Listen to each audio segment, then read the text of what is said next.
lumalawakang pagkalat ng mga baril sa bansa. Naglalakad sa eskinita sa kanilang barangay. Mahirap itong pigilan dahil may mga nakikinabang, may mga nagpoprotekta. Kung hindi ito mapipigil, sa isang iglap pwedeng magbago ang buhay ng kahit na sino.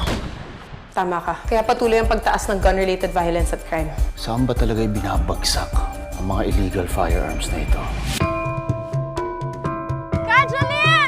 Assalamualaikum! Ito ang tahanan ko at kayo ang pamilya ko. Jalil!